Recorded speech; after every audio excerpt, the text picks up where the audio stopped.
Good morning students. कैसे हो बच्चों? तो आज बहुत ही बेहतरीन टॉपिक सीखने वाले हैं। सर आपने हमें लीनियर मोशन तो सिखा दिया, यानी कोई ऑब्जेक्ट है वो स्ट्रेट लाइन में मोशन कर रहा है, वो तो हमें आ गया। पर अब हम बात करेंगे मोशन इन प्लेन। यानी बच्चों हमारे सामने तीन टाइप्स क्लियर है। सर वो क्या क्या? तो फर्स्ट डायमेंशन, यानी ये सोचो कि ये ट्रेन की पटरियां है और यहाँ पे ट्रेन मूवमेंट कर रही है, यानी सीधी सी बात है ट्रेन सिर्फ एक्स डायरेक्शन में मूवमेंट कर रही है। तो सर वो लीनियर मोशन हुआ, इसलिए हम उसको वन डायमेंशन बोले थे। क्लियर बच्चों? बात आगे जाती है कैरम की। सबको कैरम खेलना आता है? शॉट मारते हो तो आपका स्ट्राइकर अगर वो व्हाइट या ब्लैक को लगता है तो उसकी दो साइड मोशन होती है। इसका मतलब ये हुआ कि सर वो टू डायमेंशन हुआ। जैसे कि आप ये स्क्रीन देख रहे हो बच्चों, ये स्क्रीन पे मैं ऐसे लिख रहा हूं तो ये प्लेन हुआ, जहां पे ये एक्सिस है, ये वाई एक्सिस है बच्चों। तो ये पूरा प्लेन हुआ जिसके अंदर मैं लिख रहा हूं, इसका मतलब ये टू डायमेंशन। क्लियर? बल्कि मैं और आप जब रियल लाइफ में देखते हैं तो कुछ चीज नजदीक दिखाई दे रही है, कुछ चीज दूर दिखाई दे रही है। इसका मतलब ये है बच्चों कि अब वो हम लोग थ्री डायमेंशन में जाएंगे। जैसे कोई बर्ड फ्लाई कर रहा है तो आप उसको देखते हो तो आपको याद करो कि वो X coordinate, Y coordinate, Z coordinate पे काम करता है। बिल्कुल वैसे पानी के अंदर कोई भी फिश मूवमेंट करती है तो वो क्या हो बच्चों? 3D। आप कोई सिनेमा में चले जाओ और मस्त हॉलीवुड मूवी देख रहे हो, जुरासिक पार्क है ना, ऐसी कोई भी मूवी, लास्ट गेम, फाइनल फ्यूरिया, या फिर कोई भी ऐसी मूवीज, एक्समैन की कोई सीरीज, हैरी पॉटर की कोई सीरीज देख रहे हो तो सर आपको वो चीज नजदीक दिखाई दे रही है ना? तो इसका मतलब वहां पे 3D यूज होता है, इसलिए आप 3D गॉगल्स पहन के देखते हो। तो सर ये मोशन अब तक सिर्फ लीनियर था, अब प्लेन में जाने वाला। तो मेरे पास यह है कि सर फिजिकल क्वांटिटी को भी हमें थोड़ा एडवांस करना पड़ेगा। इसका मतलब यह है बच्चों कि हमारे सामने स्केलर और वेक्टर दो पार्ट हो गए कि जो फिजिकल क्वांटिटी का हमें जो अभ्यास करना है, उसको समझना है, उसको पूरा डिफाइन करना है, उसके लिए सिर्फ और सिर्फ मैग्नीट्यूड चाहिए, तो स्केलर क्वांटिटी हुई। जैसे कि हमारा मास, टाइम, टेम्परेचर, डेंसिटी, उन सबको डिफाइन करने के लिए मेरे को सिर्फ और सिर्फ उसका मैग्नीट्यूड चाहिए, तो सो वो क्या हो गया? Scalar quantity. अब बात आगे चलती है, जो फिजिकल क्वांटिटी को डिस्क्राइब करने के लिए मैग्नीट्यूड और डायरेक्शन दोनों चाहिए। रिपीट, मैग्नीट्यूड और डायरेक्शन दोनों चाहिए, तो उसको हम बोलेंगे वेक्टर। और आगे बढ़ते हैं। सर इसका एग्जांपल भी बोलो तो डिस्प्लेसमेंट, वेक्टर, फोर्स, वेक्टर की जगह मैंने यहां पे लिख दूं वेलोसिटी। तो ये सारी फिजिकल क्वांटिटी वेक्टर में होंगी। सर स्केलर का तो सिंपल एडिशन होता है, एल्जेब्रिक मेथड से एडिशन सब्ट्रैक्शन सिंपली होता है, जबकि यहां पे सिंपली एडिशन मैट्रिक्शन नहीं है। उसके लिए मैं फ्यूचर में बोलूंगा triangle method and parallelogram method. Repeat बच्चों, क्या वर्ड है फ्यूचर में बोलने वाला हूं? Triangle method and parallelogram. दो टाइप है उसकी। सर उसकी कोई सिंबॉलिक लैंग्वेज, तो जैसे कि मास है तो उसको ऐसे लिख दूं, टेम्परेचर को ऐसे लिख दूं, टाइम को ऐसे लिख दूं।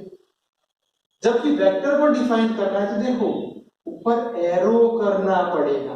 बोलो बच्चों, ऊपर एरो करना पड़ेगा या फिर उसको बोल्ड हाईलाइट करना पड़ेगा। आप देख सकते हो कि हमने एफ को बोल्ड कर दिया। बिल्कुल वैसे वेलोसिटी की बात कर रहे हो तो वेलोसिटी को भी बोल्ड लिख दो। सर ये कंफर्म हो गया मेरे माइंड में, डायमेंशन क्लियर है, डिफरेंस क्लियर है। डिफरेंस का 1 point, second point, third point, fourth point, sir ये भी क्लियर है। और आगे बढ़ते हैं। तो सर वेक्टर को समझाने के लिए कुछ क्लियर कर रहा हूं।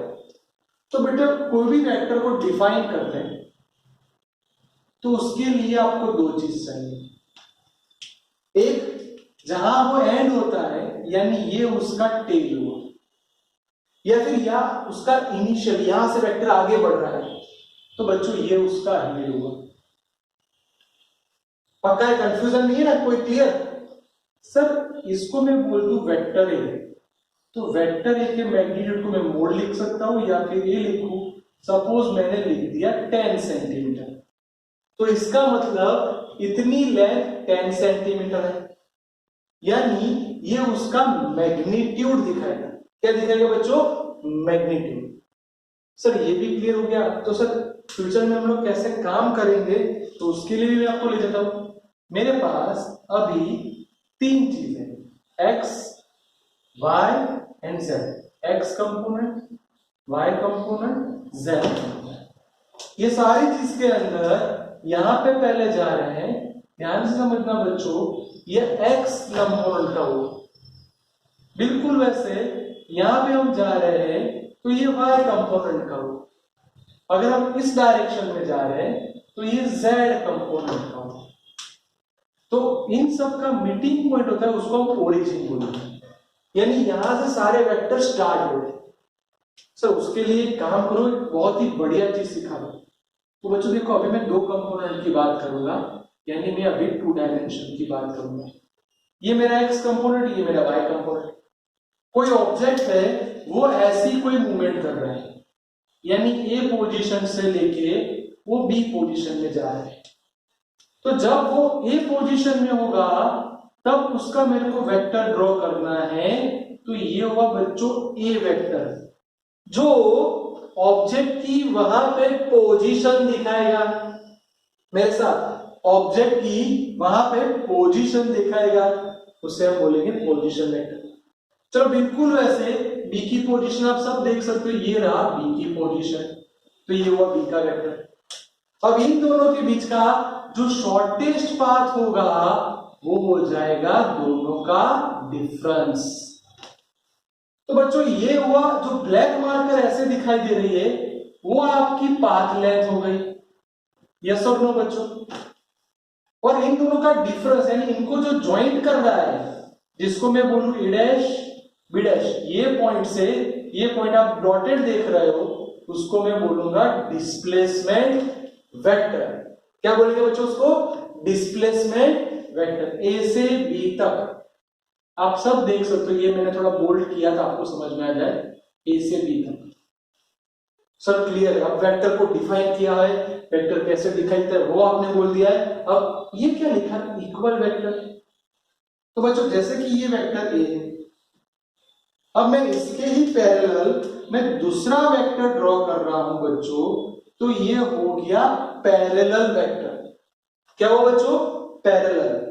सर नहीं, इसे इक्वल बोलना पड़ेगा, यानी इसकी डायरेक्शन एंड इसका मैग्नीट्यूड दोनों सेम है। यानी जो वेक्टर्स के डायरेक्शन और मैग्नीट्यूड दोनों सेम है उसे हम क्या बोलेंगे बच्चों? Equal vector. क्या बोलेंगे बच्चों? Equal vector, same direction same magnitude. तो सर इसमें एक स्टेप आगे चले जाओ, जैसे कि डायरेक्शन को आप सेम रखो और मैग्नीट्यूड थोड़ा चेंज कर दो।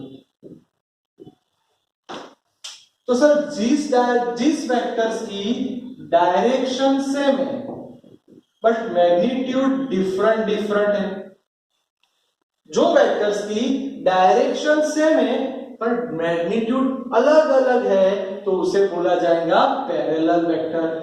क्या बोला जाएगा बच्चों? Parallel vector. सर और आगे बढ़ते अपोजिट वेक्टर। तो सर ये डायरेक्शन तो ऐसे ही रहेगी जो आपने अभी बोल दिया, मस्त। यानी देखो ए कोई जगह पे चेंज नहीं हो रहा, सबसे अच्छा ये। अब बी को मैंने ऐसे ड्रॉ किया, तो बोलो ये क्या हुआ? एग्जैक्टली बच्चों कि जो डायरेक्टर यानी जो वेक्टर्स की डायरेक्शन अपोजिट हो, जो वेक्टर्स की डायरेक्शन अपोजिट हो बल्कि उसका मैग्नीट्यूड सेम हो। Direction opposite magnitude same, direction opposite magnitude same, उसे हम अपोजिट वेक्टर या नेगेटिव वेक्टर बोलेंगे। क्यों सर ऐसा बोलना पड़ा? ड्यू टू डायग्राम आप ऐसा लिखोगे। ये माइनस साइन क्या इंडिकेट करती है कि दोनों की डायरेक्शन अपोजिट है बच्चों। अगर इसको मैं ऐसे ला दूं तो ऐसे लिख सकता हूं a plus B is equal to 0। तो ये बच्चों जीरो वेक्टर हो गया। अगर मैंने इन दोनों का एडिशन किया तो 0 हो जाएगा। क्यों? सपोज ये +5 होगा तो बच्चों ये क्या हो जाएगा -5। क्लियर है सर? मजा आ गया, क्लियर हो गया। तो सर पैरेलल में एंटी पैरेलल का मतलब क्या है?